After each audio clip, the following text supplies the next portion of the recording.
আল্লাহর পয়গম্বরের সাহাবী অন্যায়ের প্রতিবাদ করতে গিয়া খুব খেয়াল করবেন, সমস্ত নবীগণ দুনিয়াতে এসেছেন। নবীগণের পরে যার চেয়ে দামি কোনো মানুষ নাই। নবীগণের জামাতের পরে সবচেয়ে দামি মানুষ যিনি, আবু বকর সিদ্দিক রাদিয়াল্লাহু তাআলা আনহু। আবু বকর রাস্তা দিয়ে যখন হাঁটতেন, প্রায় সময় ইহুদিরা খুঁচায় খুঁচায় কথাবার্তা বলতো। আবু বকর সিদ্দিক রাদিয়াল্লাহু তাআলা আনহু মাঝে মাঝে জবাব দিতেন, আর মাঝে মাঝে শুনে না শুনে উনি চলে যেতেন। উনি কি গরম মেজাজ না নরম মেজাজের? আর একটু জোরে কর। একদিন এক ইহুদি এমন ভাবে উনারে আটকাইল, ও আবু বকর শুনছনি ঘটনা? শুনছনি কি ঘটনা? ইহুদি বলে, এতদিন জানতাম মুহাম্মদ গরিব, এখন দেখি মুহাম্মাদের আল্লাহ গরিব। আল্লাহকে গরিব বলেছে ইহুদি। যদিও কথাটা আমার আপনার অন্তরে কোনো ধাক্কাই লাগে নাই, কিন্তু আবু বকরের ইমানের সাথে সাথে আগুন লেগে গেছে। উনি নরম মেজাজের মানুষ, আল্লাহর বিরুদ্ধে কথাটা চলে গেল। আল্লাহ ফকির, আল্লাহ গরিব। আবু বকরের ইমানে আগুন লেগে গেছে। উনি আর দাঁড়ায় থাকতে পারেন নাই, সাথে সাথে এই ইহুদির গালে এমন এক থাপ্পড় মারলেন, ইহুদি উল্টে পড়ছে গিয়া, উঠে দাঁড়াইছে। আপনি আমার থাপ্পড় মারলেন? আবু বকর সিদ্দিক রাদিয়াল্লাহু তাআলা আনহু বলেন, আমি নবীজির সাহাবী, আমি একজন মুসলমান। তোর কত বড় সাহস, মুহাম্মদ কেউ গরিব বলস, আল্লাহ কেউ গরিব বলস, তোর সাহস তো কম না। কান পেতে শুনে রাখ, আমরা ইমানদারেরা আল্লাহ এবং রসুলকে জীবনের চেয়েও ভালোবাসি। আমাকে গালি দিলে আমি হজম করে ফেলবো, তারে মাফ করে দিব। এমনকি আমার সন্তানকেও গালি দিলেও, আমার বাবারে গালি দিলেও আমি ধৈর্য ধারণের পরিচয় দিব। কিন্তু কসম করে বলি, আল্লাহ এবং রসুলকে কেউ কিছু বললে জিন্দা থাকতে তারে ছাড় দিব না।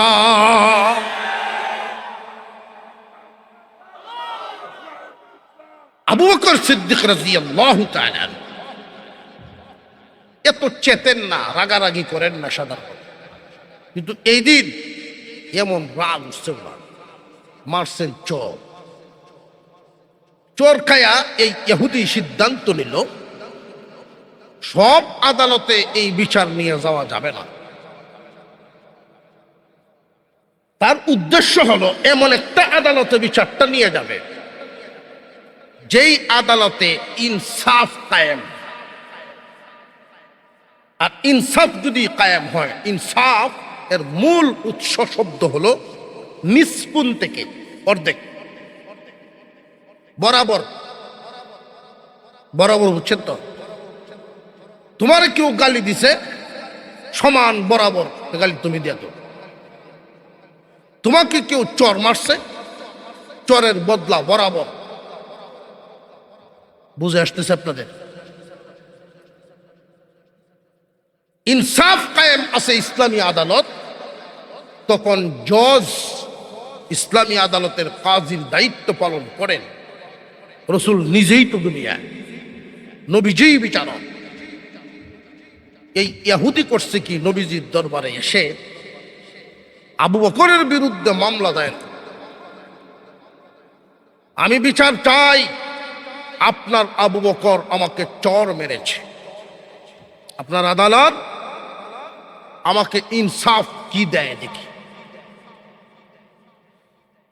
আপনারা সংখ্যায় বেশি হওয়ার কারণে হয়তো আমার গোষ্ঠীর লোকেরা আমার সাথে নাও আসতে পারে। এই সুযোগে যদি আবু বকরের পক্ষ নেন কিনা এটা দেখা হলো উদ্দেশ্যতা। আল্লাহর রসুলের দরবারের মামলা, আবু বকর বিনা কারণে চর মারল আমারে, আমি এর বিচার চাই। আল্লাহর রসুল বলেন, চরটা কি আবু বকরই দিছে? দেখ সজ ভালো করিয়া, কারণ চোর দেওয়ার কাম এটা আবু বকরের না। জীবনে এই প্রথম বিচার আসলো আবু বকরের বিরুদ্ধে। এই জন্য নবীজি বলেন, আসলে কি আবু বকর দিছে? বিশ্বাস হচ্ছে না তো? তোর দেখায় কোনো ভুল নেই তো? না হুজুর, আমি ঠিকভাবেই দেখছি, আমি আবু বকরকেও চিনি, ওমরকেও চিনি, আজকের চর আবু বকরই দিছে। ডাকাও। আবু বকর আসলেন। এই ইহুদির এখানে বসা দেখে আল্লাহ এবং রসুলের শত্রু যে আমি, ইমানদারেরও শত্রু সে। আল্লাহ এবং রসুলের শত্রু যারা, আমাদেরও শত্রু তারা। আর নিজের শত্রুকে অনেক সময় দেখে হজম করা যায়, দাঁত কামড়ায় কামড়ায় সহ্য করন যায়, দেখকে না দেখকে টিকা যায়। ইসলামের শত্রু দেখে ইমানদার নিজ জায়গায় বসে স্থির থাকতে পারে না, ইমানের আগুন জ্বলে যায়। আল্লাহর রসুল বলেছেন, ইমানওয়ালা অন্যায় দেখলে, অন্যায়কারী দেখলে, অন্যায় দেখলে ইমানওয়ালা চুপ থাকতে পারে না। যদি চুপ থাকে বুঝবা তার ইমানই নেই। অন্তত মনে মনে হইলেও ঘৃণা করবে। আবু বকর সিদ্দিক যখন রসুলের দরবারে আসলেন, ইহুদিদের দেখিয়াই উনি বলেন, ইয়া রাসূলুল্লাহ, আমাকে একটু অনুমতি দেন, আমারে অনুমতি দেন, আমি এর আরেকটা চর দেন। যেই বলছেন আরেকটা চর দেন, নবীজি তো বুঝেই ফেলছেন এর আগে একটা হইছে। ঠিক না ঠিক? আপনারা কি খেয়াল করতেছেন কথা? না অধৈর্যতা মনে হইতেছে? ছুটি হয়ে যেত। আসল ওয়াজ রয়েছে, বিশাল বড় কাজ রয়েছে সামনে, নামাজ বাকি। মুহতারাম হাজিরিন, আবু বকর সিদ্দিক রাদিয়াল্লাহু তাআলা আনহুকে হুজুর আকরাম সাল্লাল্লাহু আলাইহি ওয়াসাল্লাম জিজ্ঞাসা করলেন, আবু বকর, তোমার নামে কোনোদিন বিচার আসে নাই? জীবনের প্রথম তুমি কারোর গায়ে হাত তুললা, কাউকে আঘাত দিলা? আবু বকর, জীবনে তো দেখি নাই কালো মুখ করে কাউকে কথা পর্যন্ত বলতে। আজকে কি হয়ে গেল এমন? তুমি হাত তুলছো, চোর মেরেছো তার গালে। আবু বকর সিদ্দিক রাদিয়াল্লাহু তাআলা আনহু বলেন, ওগো আল্লাহর পয়গম্বর, হিজরত করে মক্কা থেকে মদিনায় এসেছি, আমার বাড়ি ঘর জায়গা জমি সব অন্যরা দখল করে ফেলেছে, আমি রাগ করি নাই। আমার কলিজার টুকরা আয়েশা সিদ্দিকা, তার উপর অপবাদ রটা দিছে মুনাফিকরা, আমি রাগ করি নাই। কিন্তু আমার চোখের সামনে আল্লাহ এবং রসুলকে যদি কেউ গালি দেয়, তুচ্ছ করে বলে, ওগো নবীজি, আমাকে শোনায় শোনায় সে বলে, এতদিন জানতাম শুধু মুহাম্মদ গরিব। আবু বকর, ভালোই হয়েছে তুমি শুনছনি, আল্লাহ গরিব আর আমরা ধনী। ওগো নবীজি, আবার বলুন, আমি কি অন্যায় করেছি কিনা? এমন কথা যদি কেউ আমার সামনে বলে, আমার ঈমান জাগায় থাকে না, নড়ে ওঠে, আগুন জ্বলে ওঠে। ঈমানের দাবি প্রকাশ করেছি, নিজের কোনো ব্যক্তিগত স্বার্থ নাই। ইমানের দাবি একজন মুমিনের সামনে আল্লাহর বিরুদ্ধে, রসুলের বিরুদ্ধে কথা বললে ইমানওয়ালার ইমানের দাবি সাথে সাথে প্রতিবাদ। মুসলমান ভাইয়েরা আমার, আল্লাহর রসুল বলেন, কে রে ইহুদি, আমি মুহাম্মদকে না হয় না মানিস, ভালো কথা, এটা তোদের ব্যাপার।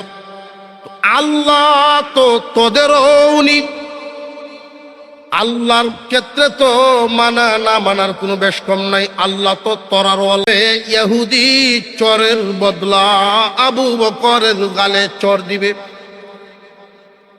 ইসলামী আদালত সাক্ষীর অভাব, সাক্ষীর কারণে উপযুক্ত সাক্ষী নেই, যে কারণে আবু বকর হেরে যাচ্ছেন, সঠিক থাকার পরেও হেরে যাচ্ছেন। অন্যায়ের প্রতিবাদ করছিলেন, মনে আসেনি শুরু থেকে? যেই মাত্র নবীজির রায় দিবেন দিবেন দিবেন দিবেন অবস্থা, এমনি শোনা যায় জিবরাইল আসার আগমনের আওয়াজ। জিবরাইলের আসার আওয়াজ শোনা যায়। এই মুহূর্তে কেন কি জিবরাইল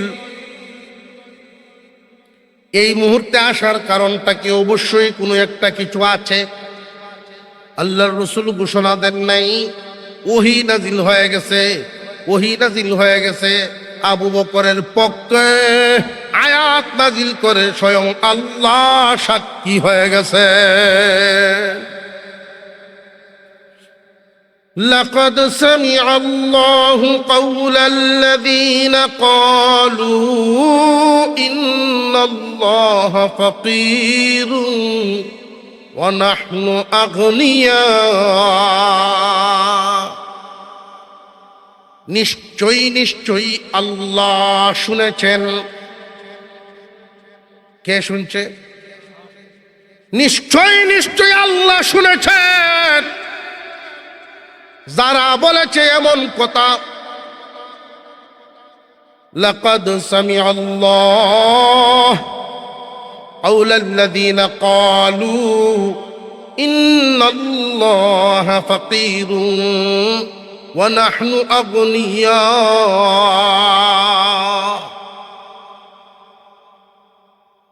ও পয়গম্বর, নিশ্চয়ই নিশ্চয়ই আল্লাহ শুনেছেন তাদের কথা যারা বলেছে আমরা ধনী, আল্লাহ ফকির আর আমরা ধনী। ইন্নাল্লাহ ফাকির ওয়া নাহনু আগনিয়া। নিশ্চয়ই আল্লাহ গরিব, আমরা ধনী। এই কথা যে বলছে শুনছেন কে? আরো জোরে কর। আল্লাহ সাহায্য নাযিল করে দিচ্ছেন। সাথে সাথে প্রতিবাদকারী যারা হয়, এই যুগে যুগে আল্লাহর দেওয়া বন্টন বুঝে না আসলে উল্টা বুঝে। আল্লাহর দেওয়া বন্টন সর্বোত্তম। ওসমান হাদি জীবন দিয়ে গেল। হয়তো কেউ কেউ ভাবতে পারে সত্যের পক্ষে লড়াই করে সে পাইল নাকি, হকের পথে চলতে চলতে সে পাইলটা কি? অনেকেই বলতে পারে যে পেয়েছে মুকুটহীন সাম্রাজ্য, সম্মানের এক উচ্চ সিঁড়ি। তাম পৃথিবীতে যার নাম উচ্চারিত হচ্ছে, যার জন্য দোয়া হচ্ছে প্রত্যেকটা সত্যিকারের মুমিন দিল থেকে।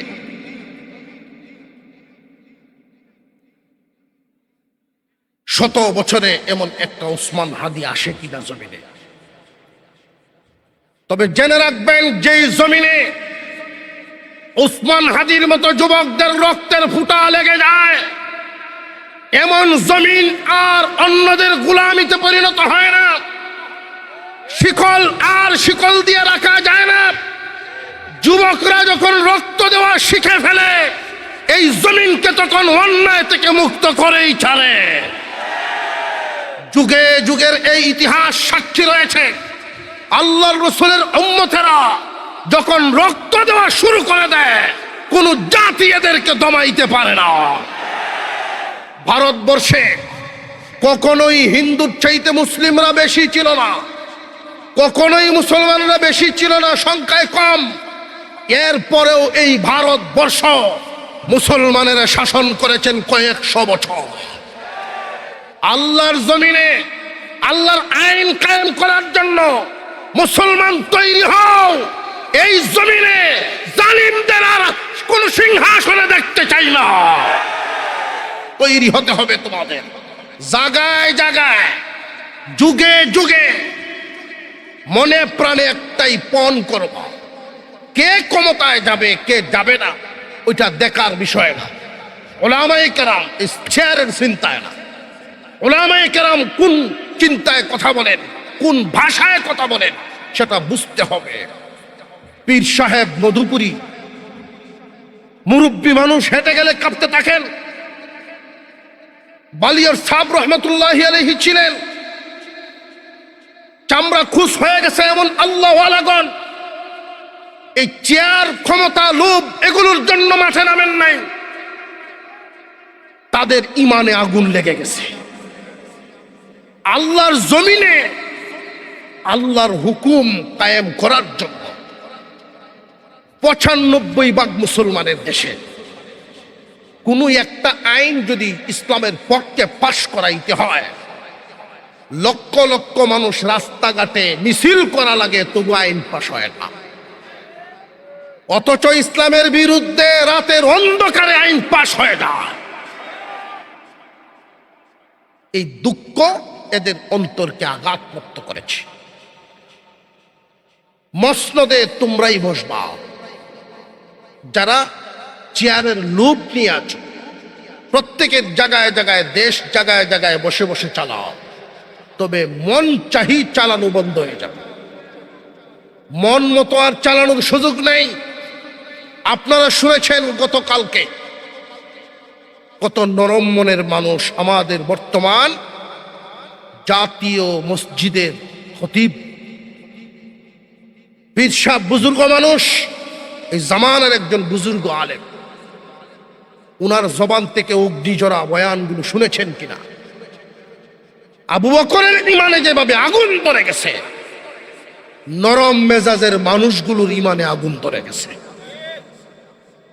মুসলমান ভাইয়েরা, টার্গেট একটাই, এই জমিনকে যেহেতু কোরআনের জন্য তুমি কবুল করেছ, ইনশাল্লাহ আশাবাদী ওসমান হাদিদের রক্তের ফুটা কবুল হবে, এই জমিনে আল্লাহর দিন কায়েম হবে ইনশাআল্লাহ। ধারাবাহিকতা ঠিক রাখতে হবে। স্বপ্ন থাকবে জমিনে যেন আল্লাহর হুকুম, আল্লাহর আইন কায়েম হয়, ইনসাফের বিচার ব্যবস্থা হয়। বাদশার ছেলে অন্যায় করেছে, যেই মানের বিচার, ফকিরের ছেলে অন্যায় করেছে, একই মানের বিচার। রক্তের বদলা রক্ত হয়। আমরা কি দেখছি? বর্তমান মানুষের বিবেক দ্বারা পরিচালিত যেই রাষ্ট্র ব্যবস্থা, যে আইন ব্যবস্থা, সম্পদের শক্তি, অর্থের শক্তি, পাওয়ারের শক্তিবান ওই সমস্ত লোক যারা, এদের জন্য আইন, একটা উদাহরণ দিয়েই দিই আপনাদের সামনে, মাকড়সার জালের মতো। শক্তি ক্ষমতা যদি তাকে ছিঁড়ে ফিরে বেরিয়ে যায়। আর দুর্বল বেচারা ছোট ছোট প্রাণী, মশা মাছি দেখছেন না কি আটকে দেখছেন তো? আমার কথা বুঝেন আপনারা? মাকড়সার জাল দেখছেন তো? এই মাকড়সার জালের মধ্যে ছোট ছোট পোকা ছিদ্র হয়ে যাইতে পারে না, এর শক্তি কুলায় না। এটার মধ্যেই দেখবেন আত্মা নাড়াইতেছে, এর দম ফালতে ফালতে শেষ। আর যদি ধান ক্ষেতের ফরিং এর মতো একটা শক্তিশালী পোকা আসে, সিদ্ধি বিজলি, গণতন্ত্রের সংবিধান তানবীর সুবহানের জন্য না, ছিঁড়ে ফিরে অন্যায় যত বড়ই হোক হেলিকপ্টার ছাদের উপরে নামবে, ঘর থেকে উড়াল দিয়ে নিয়ে চলে যাবে। 10টা খুন করলেও তাকে ধরার নাই। কিন্তু যদি ইনসাফ কায়েম হয়, তানবীর সুবহান কেন? আমাদের এই দেশে সোনার গায়ে ইসলামী আদালত কায়েম হতো একবার। ইতিহাস দেখবেন আপনারা, সোনার গায়ে ইসলামী জজ, শরীয়তের পরিভাষায় তাদেরকে কাজী বলা হয়। আমাদের শরীয়তের পরিভাষায় প্রধান বিচারপতিকে কি বলা হয়?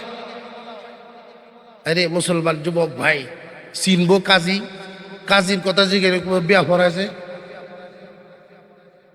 ঠিক না বেটি? আমাদের উপরে শুধু বিধিবিধানের সন্ত্রাসী না, শব্দ সন্ত্রাসও পরিচালিত হয়েছে। আমাদের মূল্যবান সম্মানী শব্দগুলো সম্মানের জায়গায় রাখা হয় নাই। খলিফাতুল মুসলিমিন, মুসলমানদের প্রধান যিনি, এখন খলিফা জিগাইয়ের কারে জিনে বেটা পাঞ্জাবি বানায় বেটা খলিফা, ঠিক না বেটি? কাজী ব্যবহারের না বেটা। ইসলামী আদালত বসত সোনার গায়ে। তখনকার সময়ে বাগদাদ থেকে, বুখারা, সমরকন্দ থেকে ইলম অন্বেষণের জন্য, ইলম হাসিলের জন্য আমাদের এই ভূখণ্ডে আসতো, সোনার গায়ে আসতো ইলম নেওয়ার জন্য। এই জন্য বলছি জমিনটা আল্লাহর কাছে মকবুল। তো বসবাসকারীরা কমজোর হয়ে গেলে গোলাম বনতেই হবে, গোলামি করতেই হবে।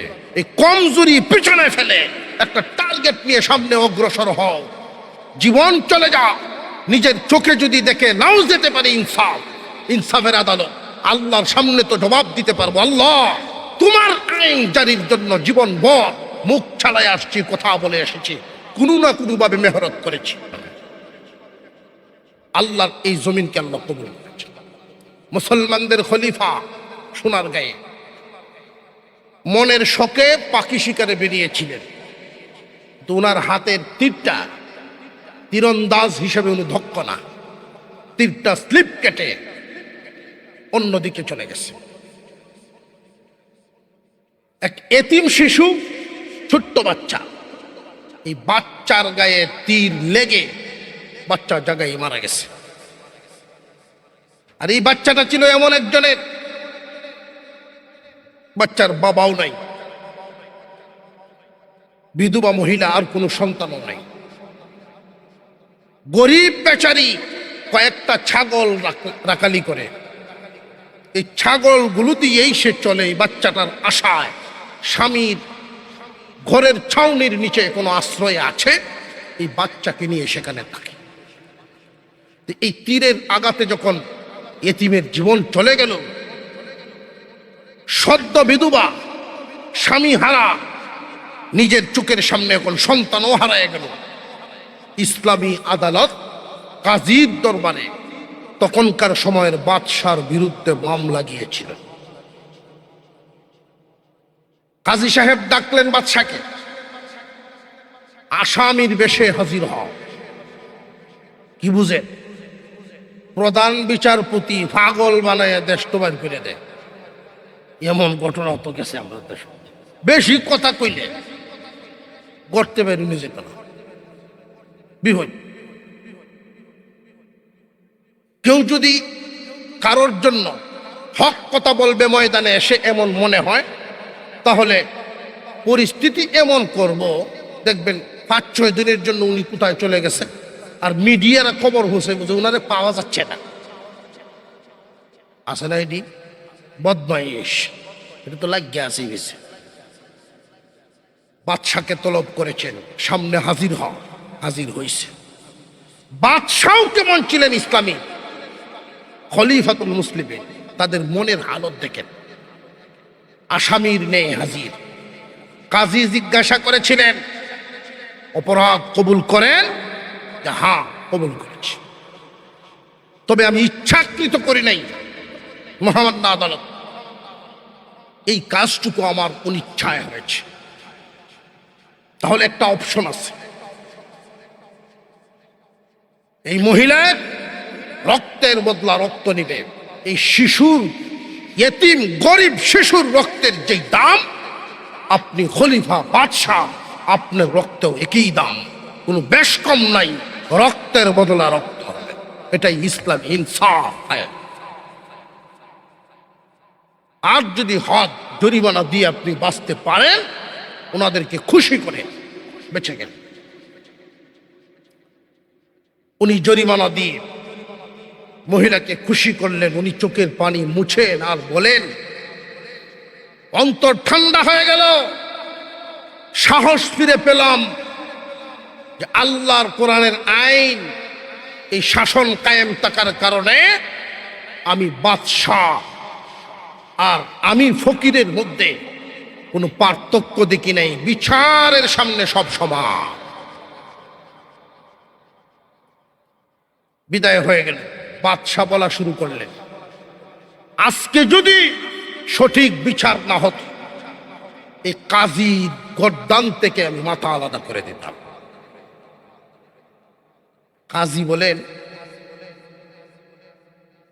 আমি যদি দেখতাম আমার হুকুমটা মানতে বাদশাহ সামান্য টাল বাহানা করছিল, উপায় ছিল না, ব্যাটটা বের করেছেন পিছন থেকে, এই ব্যাট বাদশার পিঠের উপরে আমি ভাঙতাম। মানুষগুলোর মনের হালত দেখেছেন? মুহতারাম হাজিরিন, বলতে বলতে অনেক দূর চলে এলাম। আমি যে আয়াত তিলাওয়াত করেছিলাম, মুহতারাম হাজিরিন, আল্লাহ ডাক দিয়েছেন, ইয়া আইয়ুহাল্লাযীনা আমানু, হে ঈমানদারেরা, মুসলিম না হইয়া মৃত্যুবরণ করিও না। তাহলে ঈমানদার আর মুসলিমের মধ্যে বেশ কম আছে। আল্লাহ কোন ধরনের মুসলিমের কথা বললেন? মুসলিম তো সব সমান না, প্রকারভেদে সমস্ত মুসলমান তিন ভাগে বিভক্ত। গুনাহগার মুসলমান, পরহেজগার মুসলমান, আল্লাহর ওলি মুসলমান। মোটামুটি একদিক থেকে একটা সংজ্ঞা আপনাদেরকে দেই। গুনাহগার মুসলমানের পরিচয়, ইসলামী নিয়ম কানুন, ইহকাল পরকাল সব কিছু বিশ্বাস করে পালন করে না। বিশ্বাস করে ঠিক, পালন করে না, মনে চাইলে আছে নইলে নাই। এরা গুনাহগার মুসলমান, কাফের না, মুসলমান তবে গুনাহগার। পরহেজগার মুসলমান, প্রয়োজনে না খায়া থাকবে, হারাম খাবে না, দুনিয়ার ক্ষতি করে ফেলবে কিন্তু আখিরাতের ক্ষতি করবে না, আল্লাহর হুকুম ছাড়বে না। এরা পরহেজগার মুসলমান। ওলি মুসলমান হলো তারা শুধু ফরজ ওয়াজিবের সীমারেখার ভিতরেই থাকেন না, কোনো মুস্তাহাব ছাড়েন না, মাকরু কাজটাও করেন না। মুহতারাম হাজিরিন, আল্লাহ যে বললেন মুসলিম না হইয়া মরিও না, এখানে অন্তত পরহেজগার মুসলিম যেন আমরা হইয়া মরতে পারি। ওলি হইয়া মরতে যদি নাও পারি, গুনাহগার মুসলমান হইয়া যেন আল্লাহ দুনিয়া থেকে বিদায় না দেন। আল্লাহ আমাদেরকে পরিপূর্ণ ঈমানওয়ালা, অন্তত পক্ষে পরহেজগার মুসলমান বানায় দুনিয়া থেকে বিদায় দেন। সকলেই বলেন আমিন, আর জোরে বলেন আমিন। আল্লাহ আমাদের এই জমিনকে পাপ মুক্ত করো, আমাদের এই জমিনকে অন্যায়কারীদের থেকে মুক্ত করো। আল্লাহ ওয়ালাদের জন্য এই জমিনকে তুমি কবুল করো, আমিন। ওয়া আখিরু দাওয়ানা আলহামদুলিল্লাহি রাব্বিল আলামিন। আসসালামু আলাইকুম ওয়া রাহমাতুল্লাহ।